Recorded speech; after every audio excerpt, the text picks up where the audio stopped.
Good evening, dear listener, and welcome once again to Dreamtime Stories, the place where we listen, we rest, and we allow stories to carry us gently into the world of dreams.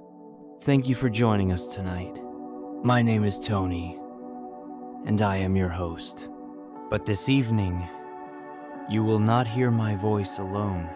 Our tale will be brought to life by Jessica, whose calm and soothing tone will guide us across ancient landscapes and into the heart of myth. The story you are about to hear was written by Frankie, and it speaks of a woman remembered across the Isles for countless centuries. She is a shapeshifter, a protector, a healer, and above all, a presence that lingers between the realms of gods and humans. Her name tonight is Elaris. In other times and in other places, she has been called by different names, but here we shall know her as Elaris, the first of three, the one who holds the power of change and the wisdom of ages. She is the guardian of forests, the keeper of fate, and the spark of courage in the hearts of heroes. Some say she is many women woven into one, a trinity who exists in shifting forms. At times she is a maiden, at times a mother, and at times an elder who carries the weight of centuries. Tonight, she appears as Elaris, preparing to craft a potion of fertility and protection, not for herself, but for the lands and people entrusted to her care. Before we follow her steps, let us take a few moments together to ease ourselves into rest. Arrange your body with care, listening to its quiet requests. Perhaps your shoulders ask for a little more softness. Perhaps your hips or knees wish for a pillow beneath them. Adjust and shift gently, like a sculptor smoothing the clay, shaping your comfort with mindful intention. Breathe in slowly, breathe out softly, and allow the world of the day to loosen its hold. Imagine yourself beside a deep and still pool of water. Thoughts may rise to the surface like drifting leaves, but you do not need them tonight. Watch each thought appear, then let it sink down to the quiet depths, leaving the surface smooth and clear. As you do, you may already sense the presence of Elaris. Her calm, protective force begins to wash over you, guiding you toward stillness. Soon, we will walk with her into her timeless realm. The story begins within the tall stone tower that rises from the heart of a green island. Elaris stands before a great mirror, framed in polished oak. She studies her reflection, her long fingers brushing a strand of dark hair away from her face. Names, she thinks, are curious things. She has carried so many across the years, some whispered with reverence, some spoken with fear, and some sung in the ballads of heroes. Names have power, yet they are only garments worn by the same enduring soul. How many years has she lived? She no longer counts. Age does not measure her life, for she belongs as much to eternity as she does to time. In her reflection, she sees the womanly form she wears tonight, but her heart stirs with the memory of flight.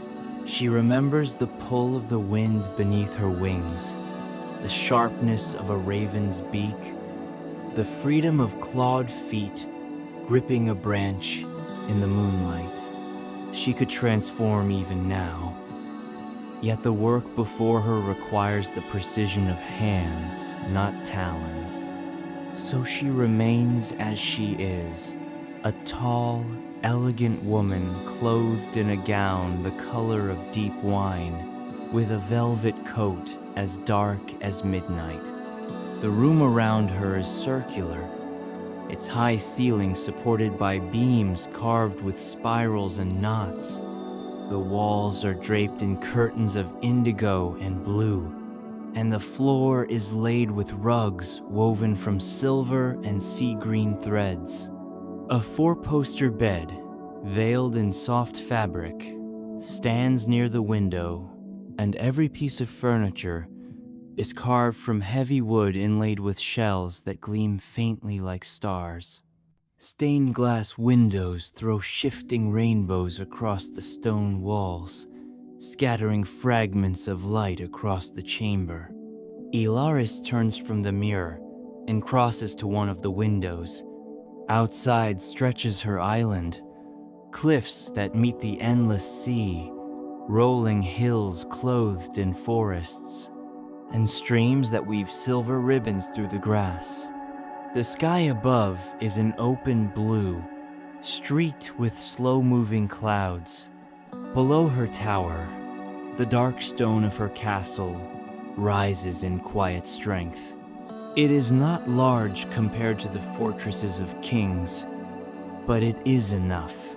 One tower, a hall, a stable, a few chambers simple but filled with quiet power. This is her home, the place where the boundary between the mortal world and the unseen is thin as silk. Her eyes rest on the forest edge, where shadows gather and brighten with each breeze. It is there she must go, for her potion cannot be made without the herbs and leaves the earth provides.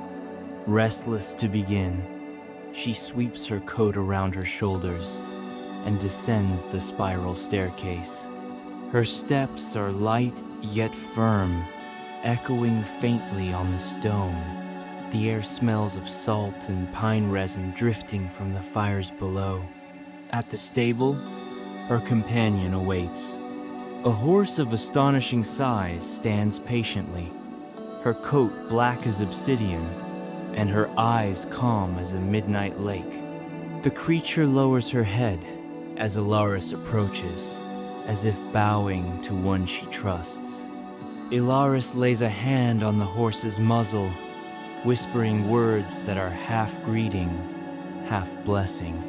The bond between them is older than memory. With effortless grace, Elaris mounts the horse. From the outside, the height would seem daunting, but she rides as though it were natural. Together they step out of the stable and onto a winding trail that disappears into the woods. The forest opens to them like a welcoming hand. Sunlight filters through leaves in gold and green mosaics, and the air hums with the life of unseen creatures. Birds call, insects buzz, and the whisper of branches forms a chorus that seems to sing in rhythm with the horse's stride. Elaris breathes deeply, filling her chest with the scent of moss and earth. Her mind begins to turn to the work ahead. The potion she prepares tonight is not a simple brew. It must carry protection, healing, and renewal in equal measure. It must serve not only her, but the land itself, spreading across fields and valleys, touching villages and harbors. Fertility of the soil, safety of children, strength of warriors, wisdom of elders, all of these must be folded into the potion's essence.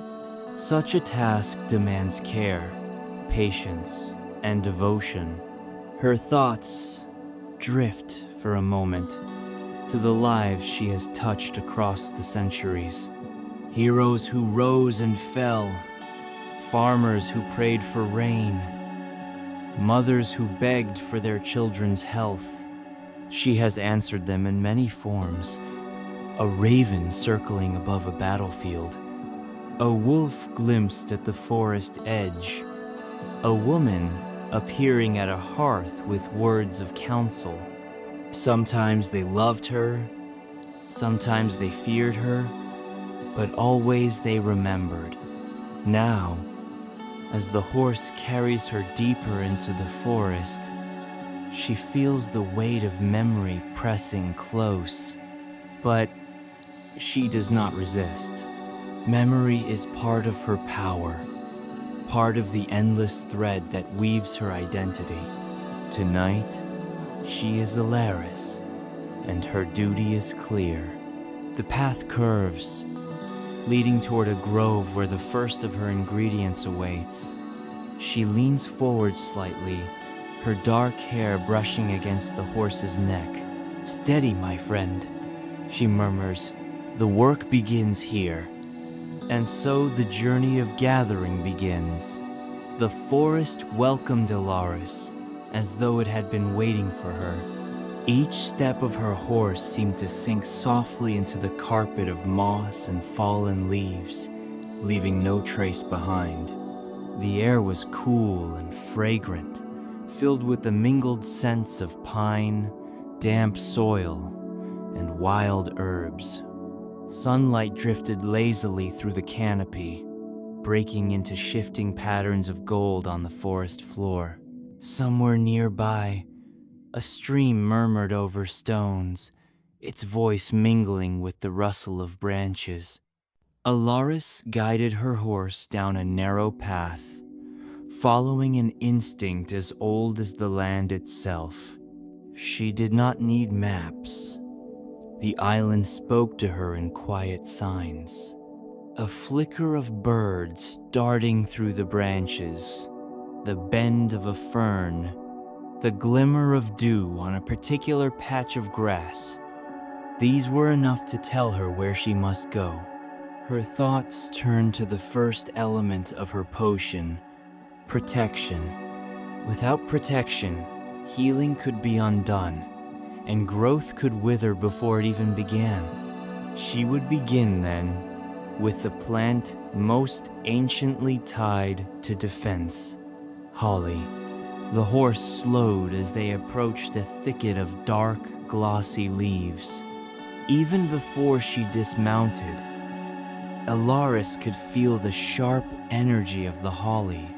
Its spiked leaves seemed to gleam as though they had absorbed centuries of vigilance, standing like green shields against whatever sought to harm the innocent. Sliding gracefully to the ground, she brushed her fingers over the nearest branch. The leaves were cold and smooth under her touch, the points sharp enough to pierce skin if one was careless. Elaris smiled faintly. "You understand what it means to guard," she whispered to the plant. She drew a small silver knife from her satchel and carefully clipped a handful of leaves. Enough for her potion, but never too many. She always left plenty behind. To take more than was needed would wound the balance of the forest. As she tied the leaves into a small bundle, she reflected on the nature of protection. It was not always gentle. To shield one person might mean to strike against another. Sometimes protection was as soft as a mother's embrace. Other times, it was as sharp as the holly's edge. She thought of the heroes she had guarded long ago, men and women whose courage blazed like fire. Their victories had been sung, but she remembered the quiet moments, binding wounds, whispering counsel, turning an enemy's blade aside with unseen force. Those memories stirred a faint ache in her chest, but she let it pass. Her horse nudged her shoulder gently, as if reminding her there was more work ahead. Elaris stroked the animal's neck, then turned her steps toward the scent of herbs drifting on the breeze. Dill, oregano, and parsley grew together in a sunlit patch not far from the holly grove. The sight made her lips curve in quiet delight. Kneeling, she brushed her fingers across the delicate fronds of dill, inhaling its sharp, clean fragrance. The tiny yellow-green flowers nodded gently, as if in greeting. Beside it, Oregano spread low across the earth, its tiny leaves rich with a spicy, grounding scent. Parsley, bright and fresh, completed the trio. Elaris carefully harvested sprigs of each, using her knife with reverence. The herbs released their perfume into the air, a mingling of sharpness and sweetness that seemed to sing of kitchens and hearth fires, of ancient meals shared in warmth. She tied the herbs into a bundle with the holly and slipped them into her satchel. Already the weight of her collection seemed to radiate energy, yet she knew this was only the beginning. Mounting her horse once more, Elaris turned down another path. The trail grew darker as trees pressed closer together, their branches interlacing above to form a canopy.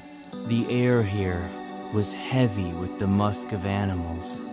She heard movement among the shadows, the flick of a tail, the whisper of paws, the sudden leap of a hare darting across the path.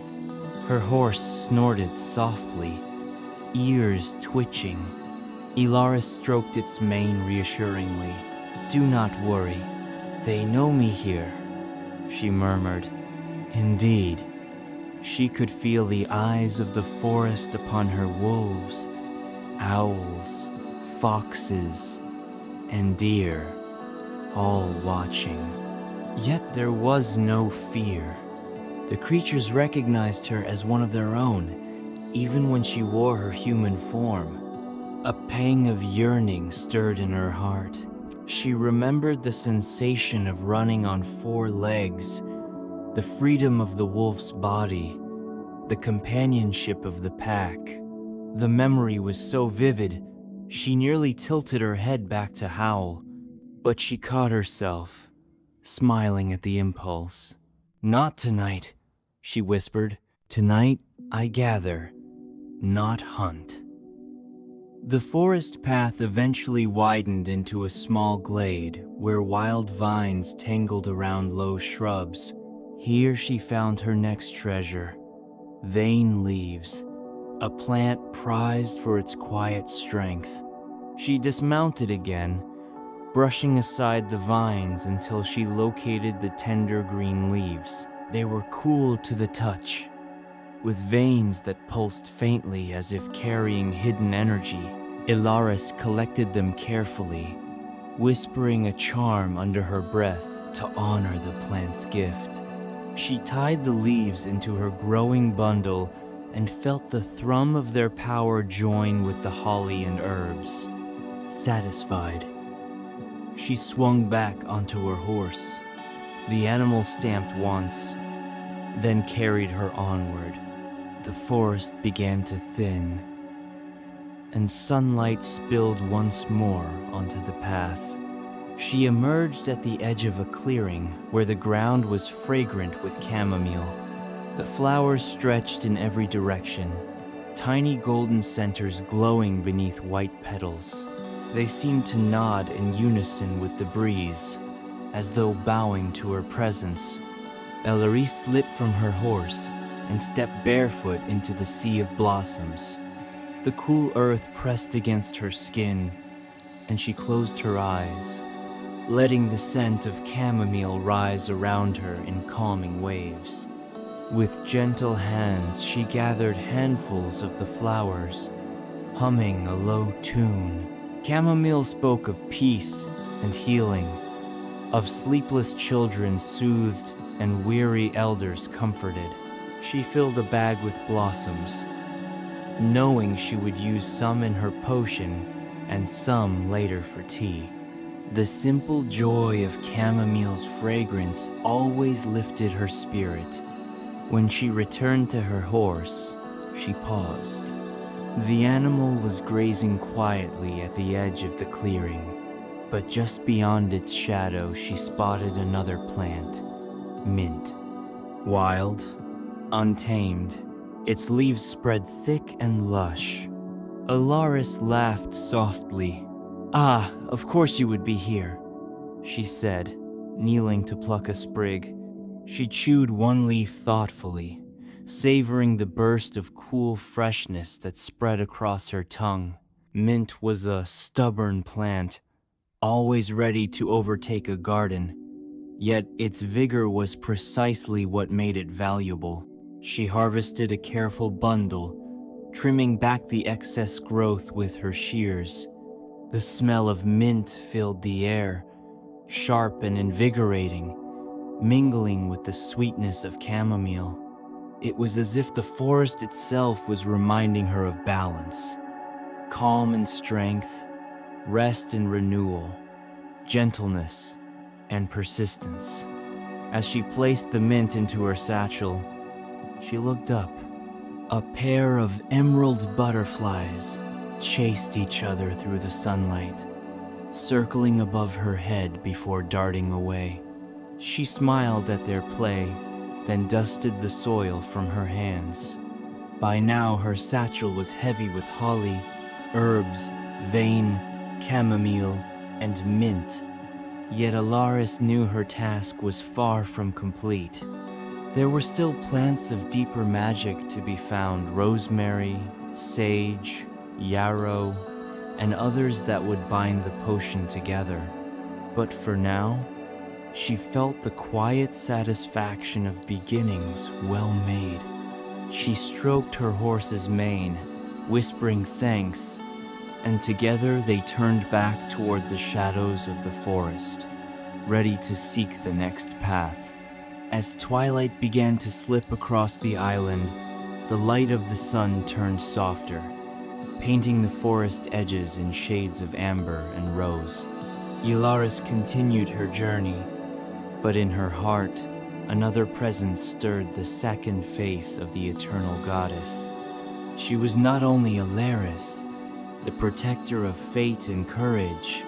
She was also Serenya, the woman of magic, the keeper of wisdom, the one whom kings both feared and sought for counsel. When Serenya rose within her, the world itself seemed to listen more closely. The wind carried secrets, the water reflected hidden truths, and the stones whispered of ancient bargains. She remembered the great courts she had once walked, halls filled with banners and flickering torches, the echo of armored footsteps, the murmur of lords and ladies waiting for judgment. She had stood among them not as a subject but as a power unto herself. The mortals had given her names: witch, sorceress, fairy, but none captured the breadth of who she truly was. Serenya smiled faintly at the memory. To some she had been an ally, to others a rival, yet always she was unforgettable. When her name was spoken in royal chambers, voices lowered, eyes flickered with awe and unease. She was not meant to fit neatly into their order of crowns and titles. She was something greater, something that reminded them of the forces no throne could control. Her thoughts lingered on one figure above all, a king whose story had been etched into legend. He had been brave, foolish, noble, and flawed like all humans, yet magnified 100-fold by his crown. To him, she had been both sister and challenger, healer and test. In the quiet moments of memory, Serenya still felt the ache of that bond. She had carried him from the mortal world once, lifting him beyond pain to a place where healing was possible. Whether he remained there, living or dreaming, she never told. Serenya guided her horse slowly through the forest as these memories rose and fell like waves. In her satchel, herbs rustled softly, as though listening to her musings. She reached down to stroke the mint leaves with her fingertips. Healing, protection, growth, they were not only powers of plants, but also powers she had woven into the lives of men. She thought, too, of the scholars who had once studied at her side, astronomers who gazed at the stars, mathematicians who calculated the mysteries of the heavens, philosophers who asked whether fate was written or chosen. Serenya had shared her knowledge freely with those willing to learn, though some later claimed her wisdom came from shadowed places. They whispered of monasteries, of secret teachers, of magicians who had walked before her. Some even spoke of a man called Merlin, as though all knowledge must be traced to him. She laughed softly at the thought. Her wisdom was older than their libraries, older than their cloisters. It had come from the rhythm of the earth, the cycles of moon and tide, the song of wind across stone. The path curved upward, and from the hilltop Serenya looked across the island. Far below, the sea stretched out like a mirror of silver, darkening now with the coming night. Lanterns of fishermen glimmered faintly on distant shores. She wondered whether they knew how closely they were watched, how often her hand had turned storms away from their fragile boats, how often she had whispered courage into the hearts of sailors. They called it luck, but it was her care. Yet not all her acts had been gentle. There had been times when she let kings taste defeat, when she showed warriors the bitterness of pride. She had been accused of betrayal, of weaving plots against the very thrones she had protected. Perhaps some of those accusations were true, for Serenya knew that every gift of power carried its shadow. Just as holly leaves could shield and wound, so too could her magic heal and test. She closed her eyes for a moment, feeling the stir of wind on her face. "Balance," she murmured, "always balance." Her horse stamped softly, and Serenya turned her attention back to the forest path. There were herbs yet to gather, for cleansing and renewal. Rosemary, sage, pine. She could almost smell them already, their sharp fragrances lingering in memory. Soon she would burn them to purify her cauldron, just as she once purified the halls of kings with her counsel, stripping away falsehood to reveal what was true. As the first stars blinked awake in the sky, Serenya allowed her memories to settle. The time of courts and crowns was past. Tonight, she was not the advisor of kings, nor the secret power behind their legends. She was once more a woman in the forest, carrying satchels filled with herbs, walking in rhythm with her great black horse. But the echoes of her past remained in her heart, shaping the song she would weave into her potion. Protection, healing, and fertility were not abstract concepts.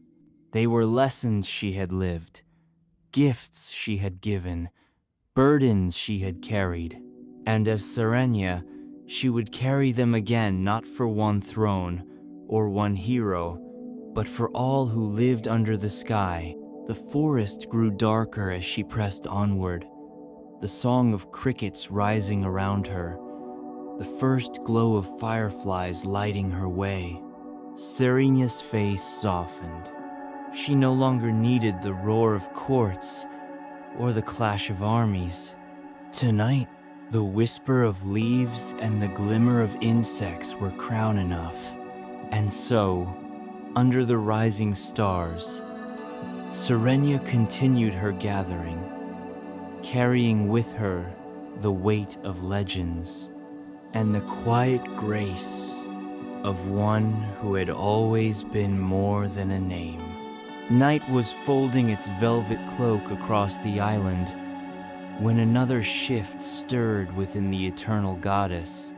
From Elaris, the guardian, and Serenya, the sorceress, emerged Avaleth, the mother. She was not only the mother of children, though countless stories had named her so. She was mother to forests, to rivers, to flocks and fields. Her breath was in the lamb's first cry, in the swelling bud of spring, in the strength of soil that fed entire villages. When Avaleth walked, the world seemed to lean toward her. Branches bent lower, as though trees sought her blessing. The air itself felt warmer, the shadows less sharp. Her presence was not one of command, but of embrace, the quiet assurance that life continues even after hardship. The black horse moved more slowly now, sensing the gentle change. Avaleth did not urge haste. She let the rhythm of hooves and heart keep time with the deep pulse of the island. Ahead, the forest opened into a meadow brightened by the glow of fireflies. It was here she sought the last ingredients for her potion, the plants of healing and peace. She dismounted and walked barefoot into the grass. The ground was cool beneath her feet, alive with dew. At the edge of the clearing, rosemary bushes stood tall, their needle-like leaves releasing a sharp, cleansing fragrance as she brushed her hand across them. Sage grew nearby, its silvery green leaves soft as velvet, while pine trees leaned protectively overhead. Avaleth gathered each in turn, clipping small bundles with her silver knife, careful never to take more than the earth would give. She paused to breathe in their combined aroma. Resinous pine, grounding sage, invigorating rosemary. Together, they were more than plants. They were guardians of purity, keepers of clarity, allies in the art of renewal.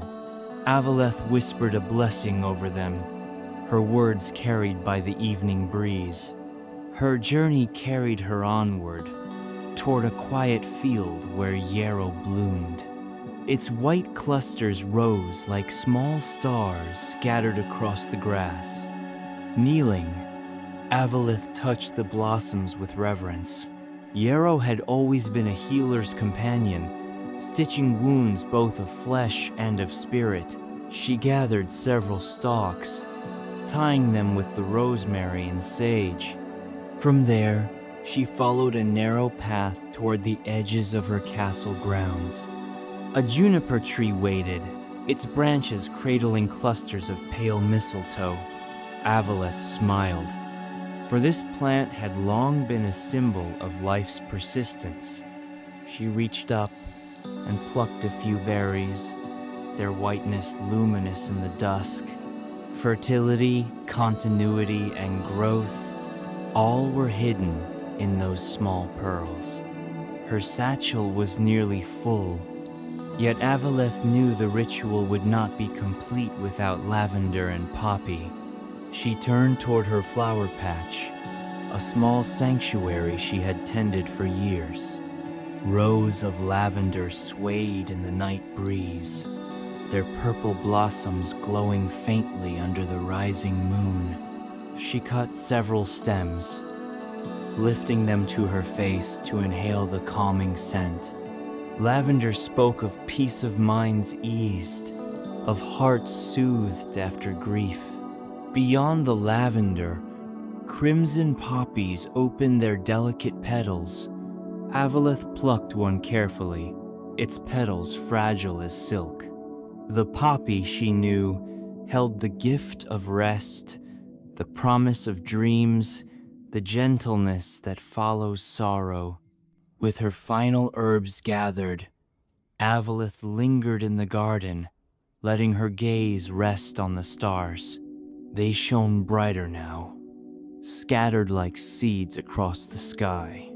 She thought of the children who would one day walk these fields, of mothers singing lullabies in cottages by the shore, of weary farmers bending to sow grain.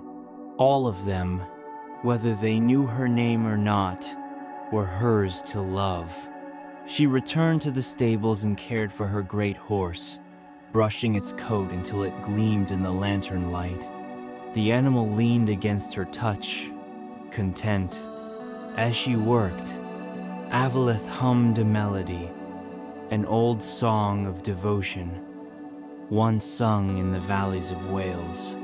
It was a song of a mother who crossed rivers and mountains to save her child. A song of love that endured beyond fear. When at last the horse was fed and watered, Avaleth lifted her satchel. It was heavy now, fragrant with the gifts of earth, holly and herbs, chamomile and mint, rosemary, and sage, yarrow and lavender, mistletoe and poppy. Each plant carried its own story, its own thread in the tapestry of magic. Together they would become something greater, a potion not only of protection and healing, but of fertility, peace, and renewal. She walked toward the willow grove near the castle stream, where her cauldron awaited. The drooping branches swayed gently, veiling the space in privacy. The murmuring water seemed to greet her return, promising partnership in the work ahead. Avaleth set down her satchel and gazed into the heart of the grove. Tomorrow, the ritual would begin. Tonight, she gathered her strength. She lifted her eyes to the moon, bright and full above, and whispered, "For them all, for the children, for the land, for the future." The words drifted upward like a prayer, and so Avaleth, the Eternal Mother, rested her hands upon her satchel of herbs, ready to weave them into a potion that would bless the world. The willow grove stood in hushed stillness, its branches swaying like veils of green silk. At the center of the grove, beside the stream that whispered over stones, rested a massive cauldron of dark metal. It was older than memory, forged in a time when earth and sky spoke more openly to humankind. To a stranger, it might look heavy and cold, yet in Avaleth's presence, it seemed to hum with quiet anticipation, as though it recognized the touch of its mistress. She set her satchel beside the cauldron and laid out the bundles of herbs one by one. Holly leaves glistened in the moonlight. Rosemary sprigs released their sharp fragrance. Lavender and poppy glowed with color even in the dusk. Each plant seemed to shine with its own voice, waiting to be woven into something greater. With careful hands, Avaleth built a small fire beneath the cauldron. She began with dry pine needles, then added branches of sage. The smoke rose in soft spirals, cleansing the space. She walked slowly around the cauldron 3 times, passing her hands through the smoke and then over her chest, as if drawing away all remnants of heaviness. Her lips moved in a song older than language, a melody carried on the wind from generation to generation. Now she called upon the second self, Serenya. Within her mind, the sorceress awoke, her voice steady, her knowledge sharp. Serenya guided the order of ingredients, ensuring each plant would blend with precision. First rosemary, rubbed across the walls of the cauldron for purification. Then buckets of water from the stream, poured in until the vessel was full. The water shimmered as though stars had dissolved within it. Elaris rose within her next, the guardian, the protector. She reached for holly leaves, dill, oregano, parsley, and vane, dropping them gently into the water. The potion began to bubble softly, steam rising in fragrant waves. Each plume of steam carried the essence of protection, courage for the weak, safety for the wandering, strength for the fearful. She stirred with a wooden spoon carved long ago, a tool almost as sacred as the cauldron itself.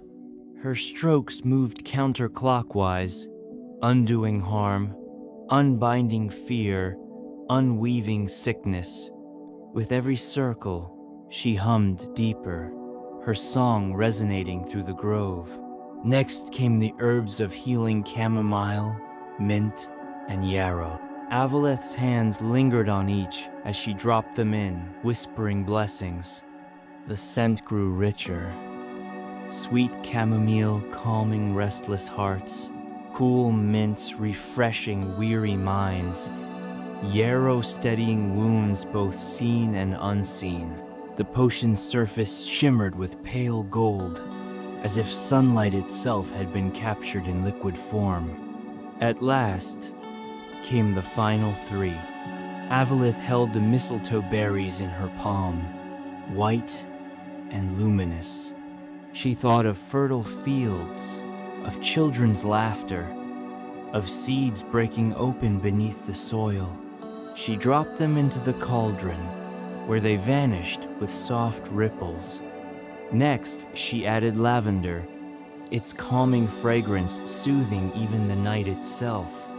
And finally, she scattered the tiny black seeds of the poppy, a promise of dreams and rest. The potion deepened in color, glowing with hues of purple, green, and blue, reflecting the twilight sky above the grove. It sparkled as though stars had descended into the cauldron to dance among the herbs. Now the three selves of the goddess stood united. Elaris, the shield; Serenya, the mind; Avaleth, the heart. Together they breathed into the potion, weaving their intentions: protection for the vulnerable, healing for the broken, renewal for the weary, and peace for all who walk the earth. She dipped her long fingers into the liquid. To another, it might have felt burning hot, but to her it was cool and welcoming. She lifted a handful of the glowing potion, then cast it upward into the night. No drop fell back. Instead, the liquid rose into the sky, dissolving into invisible threads that spread across the horizon. Carried by the wind, the blessing traveled outward, over the seas, across the valleys, through every village and field. It touched homes, forests, and rivers, leaving behind an unseen shimmer of protection and comfort. The work was done. Avaleth leaned on the rim of the cauldron, breathing deeply, her heart steady. Above her, the moon shone brighter, as though approving the gift she had poured into the world.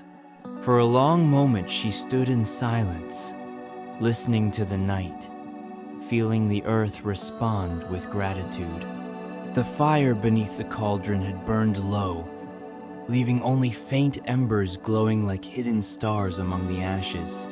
The willow grove was hushed now, as though the trees themselves leaned inward to listen. The air carried the lingering fragrance of sage and lavender, mixed with the cool dampness of the nearby stream. Avaleth, Elaris, and Serenya were one. The mother, the guardian, and the sorceress, three faces of the same eternal being, stood in quiet harmony within her. The potion was finished, its blessing already scattered to the winds, yet a deeper work remained, the sending of herself into the night. She lifted her gaze toward the moon. It hung heavy and luminous, silver light spilling across the grove. In its glow, she saw the reflection of all she had ever been, the maiden who once danced barefoot in the fields of youth, the mother who carried children, forests, and nations within her arms, the crone whose wisdom had weathered centuries, speaking truths even kings feared. She was all of these at once, and she was more. Her great black horse waited nearby, resting calmly after the long day's journey. The animal's breath rose in soft clouds, ears flicking toward her as if sensing the change about to come. She stepped close, stroking its muzzle with gentle hands.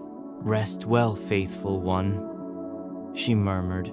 "Tonight, I do not ride, I fly." The horse pressed its forehead against her shoulder, then lowered its head, as if granting permission.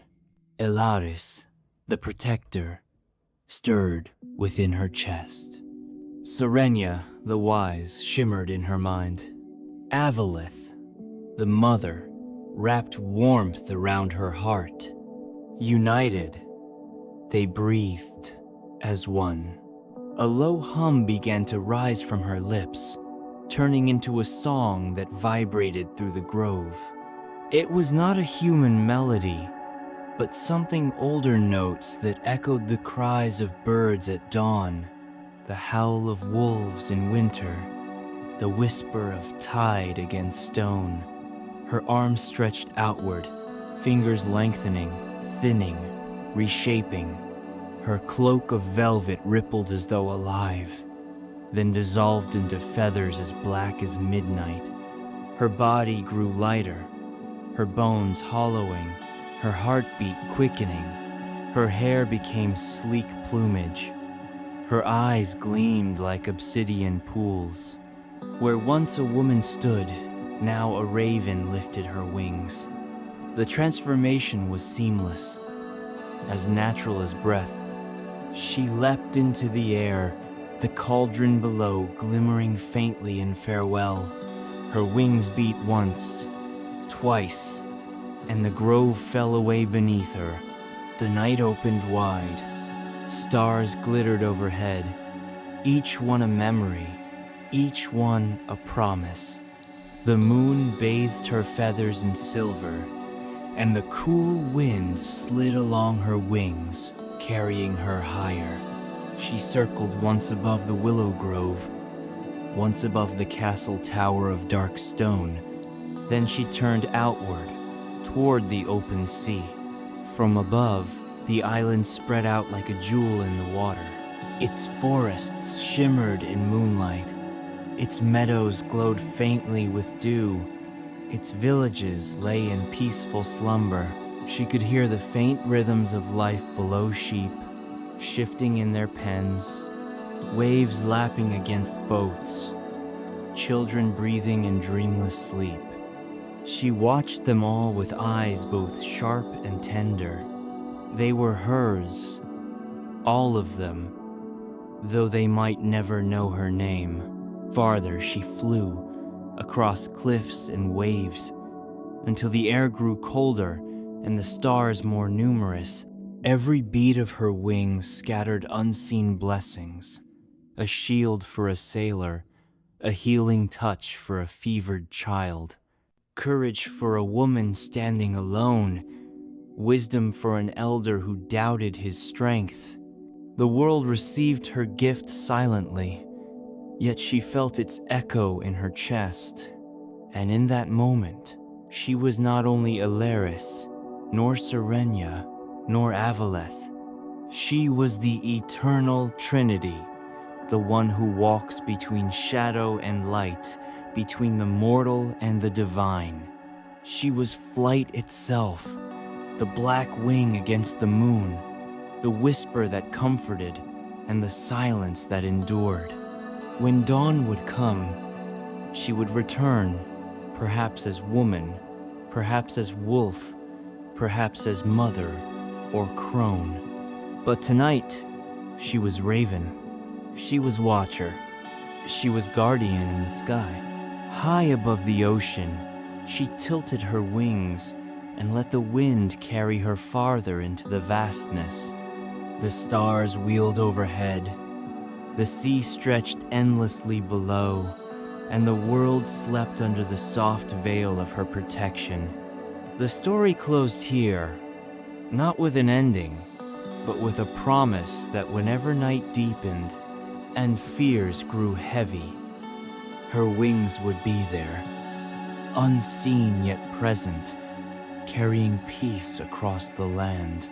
And so the goddess, eternal and ever-changing, flew into the night.